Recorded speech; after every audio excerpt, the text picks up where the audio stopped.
What's up, guys? So I do want to give you guys a complete apology about that other A Quiet Place video that I released real recently. Um, if you guys didn't know the story, my Wi-Fi went out for 2 fucking days. It was so annoying, and I filmed that video at like 10 or 11 o'clock at night. I was tired and I was a little intoxicated while also just yeah, I was tired and the lighting wasn't that great, so it wasn't my best work, but I'm back now. So I'm actually going to take that video down and re-upload this one. But this is my official A Quiet Place Part 2, why it is a perfect sequel. Now there are flaws, so it isn't 100% perfect, but I have my notes right here this time around, not on my phone, and I'm about to break down everything that I liked and did not like about A Quiet Place Part 2. Now let's get into it.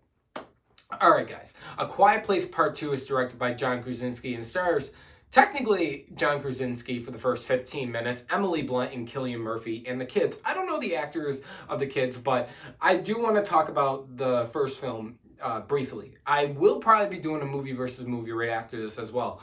But the first film for me was a really big surprise. Now, one of the things about both of these films that are PG-13 rating is really weird because they're really scary. There are a lot of jump scares in these films, and the first film was a big surprise for me. And to sum it up, I loved it a lot. I really did. I thought this is like really good. But let's get into the second film. Is it good? Is it really? We'll see.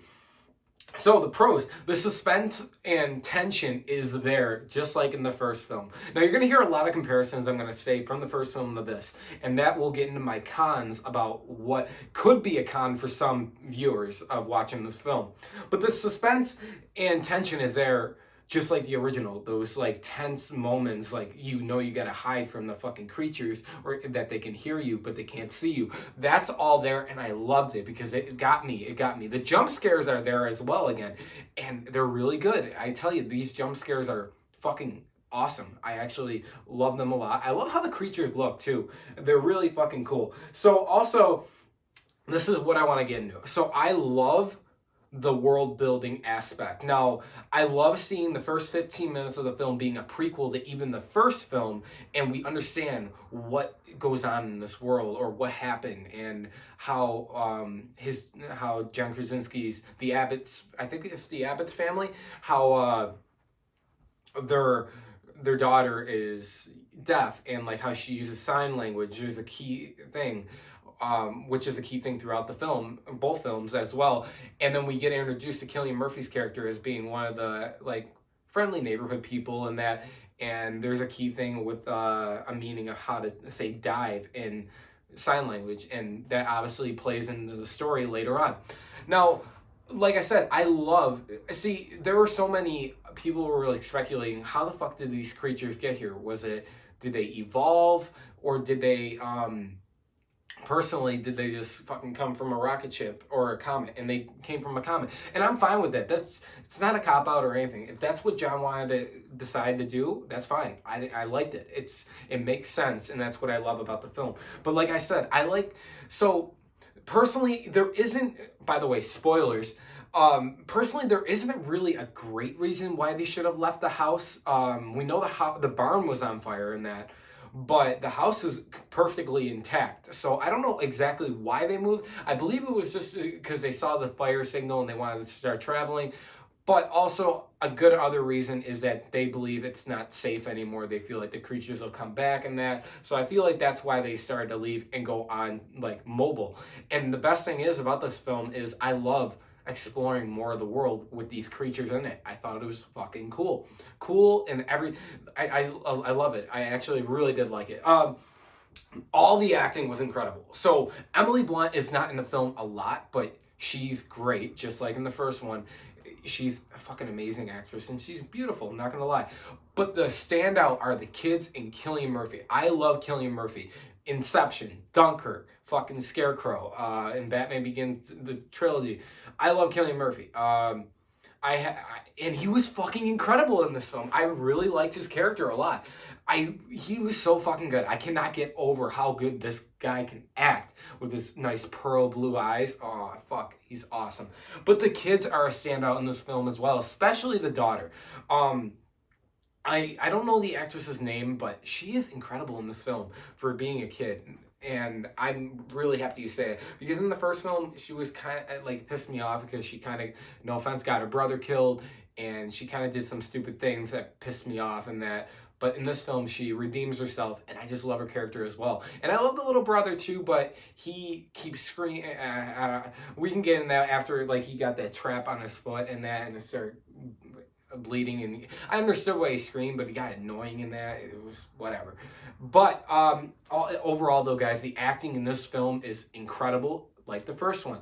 I'm not going to talk about John Krasinski's character because we already knew like what happened with him, how he died and that. But when he was in the film for the first 15 minutes, it was good. Now, another thing I do want to say about the family aspect is right after that 15 minutes, you can feel the loss of someone in the family and they're being, Emily Blunt's husband and their father, and you can feel that weight on them. And that's what I love because it really shows a big impact in this film, in this universe, I guess, so to speak. And I love that a lot. And I'm glad they handled that really well. Another thing I want to get right out there is the score. They used a similar score, actually the same score from the first one, and I fucking love that score. It's got that tension score, it's got the emotional score, and I love it. I love it a fucking lot.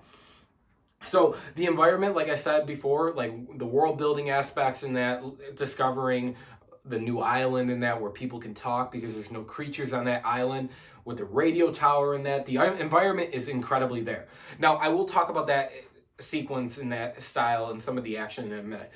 But I do want to say that they added a little bit more lore for these creatures. Like I said, the comet, using those signals like we understood for like killing or weakening the creatures or the aliens. I'm going to just call them aliens. But like I said, they added lore, good jump scares. Also, I do want to say that we'll get into the cons in just a minute, but I want to say this film is definitely more heavy on the action. There are a lot of action sequences in this film. Actually, I was very surprised. There's the one part I really, really like with the cannibals, like I should say, where they're almost going to basically kill the daughter and eat her, and then Cillian Murphy's character's like dive, and it was so fucking cool. I love that part a lot. That was one of my favorite action sequences in the film. But it was so fucking cool. And then you see the creatures or the aliens just taking out these cannibals and that. It was fucking awesome. It was incredible. I love that. So John Krasinski can handle action real fucking well, not gonna lie. So, and there's a lot more other actions, I guess you would say action sequences when they get on the island and that, and they bring an alien with them by accident on the boat and it gets out and that. It was fucking cool. It was like, wow. Cillian Murphy and the daughter just ruined this village or this little island of people. But I really like that a lot. Not that they ruined it, but I liked their goal. That they wanted to go to this signal tower and broadcast a signal to help anybody in need, to weaken in these aliens and get the world back together. So, that being said, that's exactly what the ending is, and I will get into the cons right now. So I have two minor, I guess you'd say, cons with the film. I want to get the first one out there because it's not really affects me, but it does at the same time. The thing that affects me about this film is that you could see recycled parts from the first one. You know the saying, if it ain't broke, don't fix it. So they basically borrowed a lot from the first film in that. For me, it's perfectly fine because it's different. But I can see a lot of other critics and other audience members watching this and be like, well, that was just like the first one. That was just like the first one. Well, it's a sequel. What do you fucking expect? So, personally, it didn't bother me, but I could definitely understand and I could see the repetitiveness in the film. Some parts were like, wow, it was just exactly the same. Just like the ending we'll talk about in just a sec, where it just cuts to black. So it did bother me like a few times, but overall it is completely different than the first film. Now, the one that really, really bothered me, the biggest con that I have with this film, it is officially the runtime. So the runtime in the first one, I believe yeah, it is 90 minutes. So that's what? That's an hour and 30 minutes. So actually, this is weird. Okay, so the thing that my biggest problem with the film is the runtime. So now the first one, I thought it was an hour and 48 minutes, but it must have been an hour and 30. Yeah. So, but the first film's runtime was perfect for it. It was perfect. It was new. It's something different we did not see.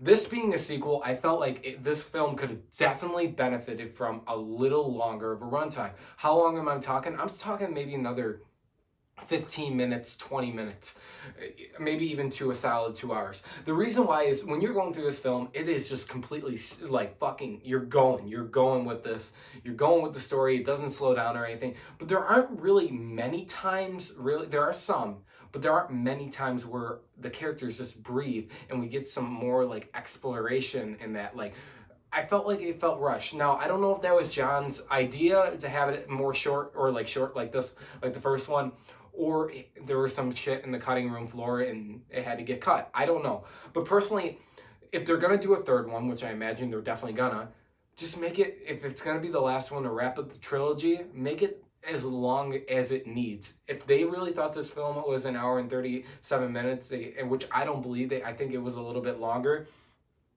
then, you know, it is what it is. But I think benefiting from a little bit longer of a runtime, just to flesh everything out so it flows a lot better and then it doesn't feel rushed, that's better for me. I always like, there are certain films for me that, like I said, every film has, I always said this, a dedicated runtime. Justice League, 2 hours, yeah, that was fucking horrible. Zack Snyder's Justice League, 4 hours, it worked because you need everything in that video, in that film. A film that I do want to say that did not work for a runtime is Army of the Dead. It was 2 hours and 30-ish minutes. It could have been shorter. It could have been 2 hours. It could have been an hour and 45 minutes. It's certain films need these dedicated runtimes, where this one I feel like could have benefited off of a little bit of more of a runtime. That's my biggest gripe about this film. But overall, guys, I want to get this out there. You guys, this is my first movie theater experience in a while. And I was so excited to see it, and I'm glad I can say that I really like it. I'll be buying it on 4K. I'll be giving away the digital code in July. But overall, guys, I give this film an 8.5 out of 10. It is a really great film. It really is. There are, like I said, a few complaints I have about it, keeping it from that masterpiece of a 10 level. But overall, guys, it is a really, really good film, and I recommend buying this, going to see this as soon as you can. If you haven't seen it already, I hope you have, because I'm spoiling a lot of it for you. But it is worth it. It is completely worth it. Now, I do want to talk briefly about the third one, if they're going to do it. I heard some rumors that I'm not going to really report on, that John Krasinski might not be coming back for the third film, and the Mud director is going to be doing it with John Krasinski's ideas, but I think that's just going to be a spin-off. I don't understand why John wouldn't just return with his wife to finish the whole trilogy, because it's going to be a trilogy. I don't think he's going to go part 4, 5, and 6, 3. That's what it's known for. But overall, what do I want to see? I just want to see a little bit of, we got a lot of differences in this film compared to the first, and that's what I want them to keep doing. I want them to explore more. I want to see more of the creatures, or the aliens. I want to see a lot more of what John Krasinski can do. I want to see him challenge himself. In the first one, he challenged himself. In this one, he was half and half. He challenged himself, but he stuck with what he knew worked. In the third one, I want him to just fucking go for it, because clearly he can do. He's a fucking amazing director. But guys, let me know your thoughts below. Did you see A Quiet Place Part 2? What were your favorite moments of it? What do you give the rating? Do you like this one better, or do you like the first one better? Thanks for watching, guys, and I will see you in the next one.